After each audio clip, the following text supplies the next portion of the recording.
ఆదోని జిల్లా బంద్ ప్రభావం. జిల్లా వ్యాప్తంగా ఉద్రిక్తతలు, రవాణా పూర్తిగా నిలిచిపోయింది. పలు రాజకీయ పార్టీలు, ప్రజా సంఘాలు పిలుపునిచ్చిన బంద్కు ఆదోని ప్రజలు భారీగా స్పందించారు.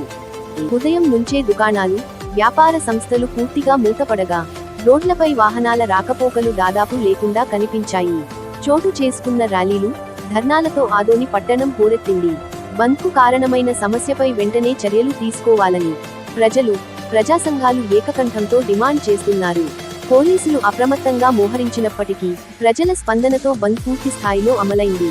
బంద్ నేపథ్యంలో ఎటువంటి అవాంఛనీయ సంఘటనలు జరగకుండా పట్టణంలో పోలీసులు కఠినమైన బందోబస్తు ఏర్పాటు చేశారు.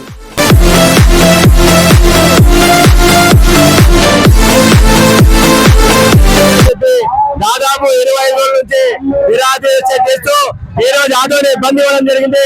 ముఖ్యంగా వెనుకబడిన ఆదోని అని చెప్తారు, వెనుకబడిన ఆదోని కాదు, అన్ని ఉన్నతమైన అర్హతమైన ఆదోనిను జిల్లా చేయాలని చెప్పి అన్ని విద్యార్థి సంఘాల తరఫున, యువజన సంఘాల తరఫున కలిసి ఐకమత్యంగా పోరాడి ఈ రోజు బంద్ ప్రశాంతంగా బంద్ చేయడం జరిగింది.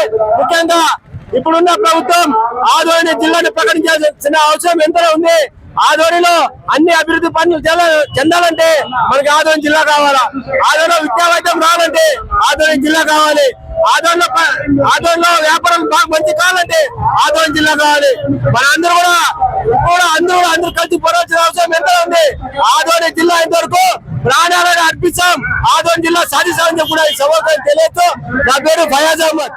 ఈరోజు ఆదోని జిల్లా ఈరోజు ఇక్కడ బంద్ కు పిలుపునివ్వడం జరిగింది. దానికి ముఖ్య ఉద్దేశం ఏమిటంటే, అయ్యా ఆదోని జిల్లా అయ్యేంత వరకు మా పోరాటం అనేది ఖచ్చితంగా ఆపము.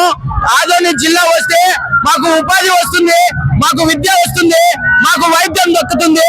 అంటే అయ్యా మాకు వైద్యం లేక, ఉపాధి లేక, విద్య లేక మేము ఎంతో విలువలాడిపోతున్నాము.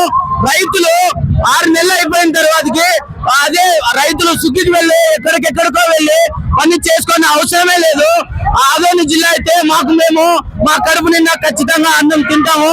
మా కడుపు నింపుకోవడానికి నారా చంద్రబాబు గారు ఖచ్చితంగా స్పందించాలి. మేమేమి మిమ్మల్ని కోట్లు అడగటం లేదు, లక్షలు అడగటం లేదు.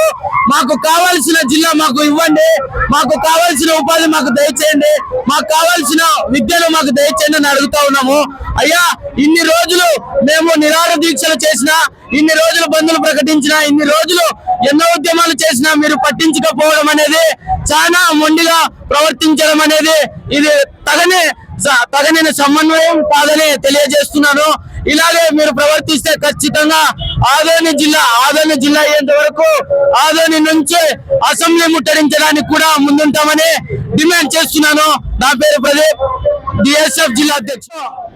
ఆదోని పట్టణంలోన ఆదోని జిల్లాగా ఏర్పాటు చేయాలనేసి వివిధ రాజకీయ పార్టీలు, వివిధ వామపక్ష పార్టీలు, వివిధ విద్యార్థి సంఘాలు మరి అన్ని కూడా బంద్ చేయడం జరిగింది. ఈరోజు షాప్స్ అయితేనేమి ఆదోని పట్టణంలోన మరి షాప్స్, సినిమా థియేటర్లు, బ్యాంక్స్, తర్వాత ప్రభుత్వ పాఠశాలలు, తర్వాత ప్రైవేట్ కార్పొరేట్ విద్యా సంస్థలు కూడా సంపూర్ణంగా ప్రతి ఒక్కరు కూడా మద్దతు తెలపడం జరిగింది. ఈ రోజు రోడ్డును బైఠాయించడం ముఖ్య కారణం ఏమంటే, ఆదోని జిల్లాగా ప్రకటించాలనేసి ఈ రాష్ట్ర ముఖ్యమంత్రి నారా చంద్రబాబు నాయుడు గారిని మేము ముఖ్యంగా ఆదోని ప్రాంత వాసులుగా కోరుతా ఉన్నాము. లేని పక్షంలో పెద్ద ఎత్తున ఆదోని ఇప్పుడు బంద్ పిలుపునివ్వడం జరిగింది ఈ రోజు నేటి రోజున.